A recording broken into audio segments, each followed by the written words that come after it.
점점 위험해지는 한반도 안보 상황과 점증하는 전쟁 위협, 아무도 걱정하지 않고 있다. 대한민국 한설 예비역 장군. 한반도에서 전쟁의 위험이 한층 더 높아지는 상황이 전개되고 있는 것 같다. 페루에서 개최된 아페크 아시아 태평양 경제협력체 정상회담에서 바이든과 시진핑은 각각 다른 이야기를 하고 있다. 바이든은 중국이 조선에 압력을 가해서 러시아의 추가 파병을 못하도록 해야 한다고 했고, 시진핑은 한반도에서 전쟁이 일어나는 것을 막아야 한다며 한반도는 중국의 핵심 이익임을 주장했다. 미국은 우크라이나에서의 전쟁을 이야기하는 반면 중국은 한반도에서의 전쟁을 의미하는 것이다. 이런 입장 차이를 어떻게 이해하고 해석해야 할까? 이와 함께 조선의 김여정은 한국이 보낸 삐라를 더 이상 참을 수 없다며 대가를 치를 것이라고 경고했다. 조선은 이미 수차례에 걸쳐 한국에 최종 통보를 했다. 이미 한국과 조선은 위험한 수위를 한참은 지났다. 조선은 한국이 삐라 보내지 말고 그냥 모르는 남처럼 지내자는 이야기다. 조선의 이런 입장은 자신들의 국가발전 전략에서 한국과의 관계를 배제하겠다는 의미로 해석할 수 있다. 그런데 윤석열 정권과 미국은 지속적으로 조선에 삐라를 보내고 무인기를 보냈다. 이런 상황에서 조선이 선택할 수 있는 방법은 무엇일까? 그냥 이렇게 계속 대응하거나 아니면 한국과 미국이 더 이상 조선을 직접 대지 못하도록 결정적인 행동을 하는 것일 것이다. 상황은 조선이 결정적인 군사행동을 하는 방향으로 전개되고 있는 것 같다. 이미 한반도에서의 군사 충돌의 우려에 대해서는 러시아와 중국이 계속 지적한 바 있다. 시진핑과 라브로프 같은 최고위 인사가 한반도에서 군사적 사태가 발생할 수 있다고 하는 말은 심각하게 들어야 한다. 필자 같은 사람은 정세 분석과 판단이라는 지극히 주관적 관점에서 전쟁의 가능성을 말하는 것이지만, 시진핑과 라브로프 같은 사람은 이런 정세 분석과 판단을 확실하게 뒷받침하는 첩보와 정보를 가지고 있다는 것을 의미한다. 한반도에서 조선, 중국, 러시아가 전쟁 수준에 근접하는 군사적 충돌이 일어나더라도 회피하지 않을 상황이 전개된다는 것이다. 이미 언급한 것처럼 중국의 입장에서 어차피 군사적 충돌이 일어난다면 대만보다 한반도가 훨씬 유리하다. 한반도에서 군사적 충돌이 일어나고 조선이 우위에 서게 되면 당연히 대만은 중국의 영향력하로 떨어진다. 시진핑이 이번 회담에서 한반도의 안정과 평화가 중국의 핵심 이익에 속한다고 한 말은 시사하는 바가 크다. 한반도에서 군사적 분쟁이 발생하면 중국도 군사적으로 개입하겠다는 분명한 의지를 밝힌 것이다.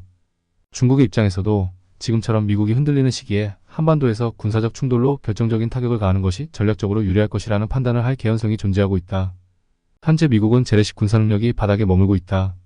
미 해군은 우크라이나와 서아시아 지역에 나뉘어져 있다. 한반도 및 동북아 지역에 배치될 해군 세력은 부족하다.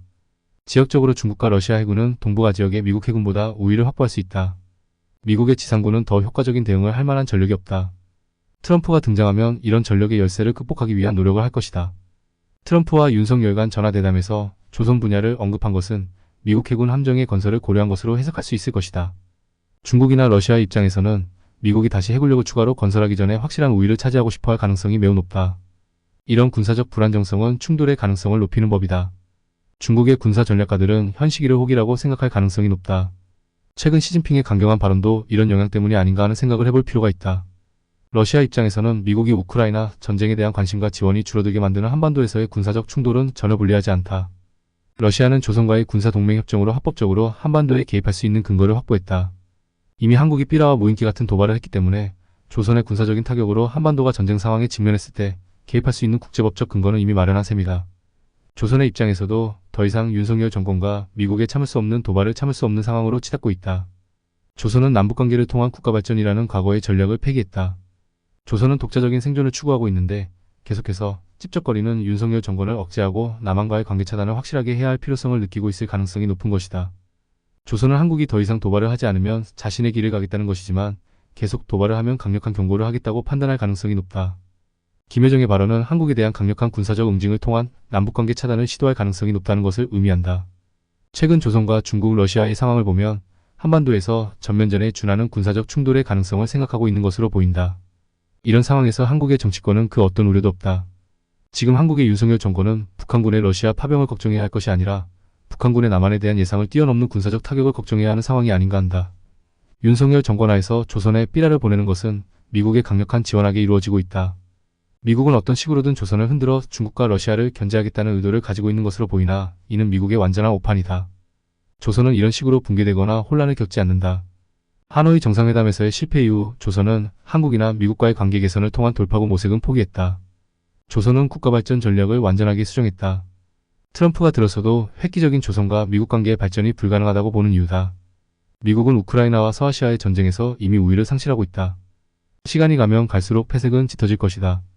이런 상황에서 한반도에서의 군사적 긴장을 고조시키는 삐라와 같은 도발을 계속하는 이유는 무엇일까? 이번 바이든과 시진핑 간 정상회담에서 중국은 미국의 군사 정치적 영향력 확대에 대해서는 단호하게 대처하겠다고 언급했다. 중국의 이런 태도는 트럼프 이후에 미국에 대한 분명한 입장을 보여주는 것이다. 트럼프는 집권 후 러시아와 중국의 관계를 이완시키기 위한 노력을 하려고 할 것으로 보이나 이런 방식도 이미 더 이상 무의미해졌다. 중국과 러시아 그리고 대부분의 글로벌 사우스 국가들은 미국의 이런 방식을 너무나 잘 알고 있다. 글로벌 사우스 국가 중에서 브라질을 제외하면 미국이 어떤 방식으로 접근해도 곧이곧대로 받아들이지 않는 상황이 되어버렸다. 여러 가지 상황으로 볼 때 한반도에서 전면전에 준하는 군사적 충돌의 가능성은 매우 높다. 윤석열은 우크라이나 걱정하기 전에 한국이나 먼저 걱정하는 것이 순서라고 하겠다. 한국의 대중들은 여전히 우리가 처한 상황이 얼마나 위험한지에 대한 인식 자체가 없는 것 같다. 그저 군대에 자식을 보낸 어머니들만 전쟁 나면 내 자식 어떻게 하지 하면서 걱정하는 것 같다. 역사의 비극은 희극과 같은 시간에 같은 무대에 올려지는 것 같다.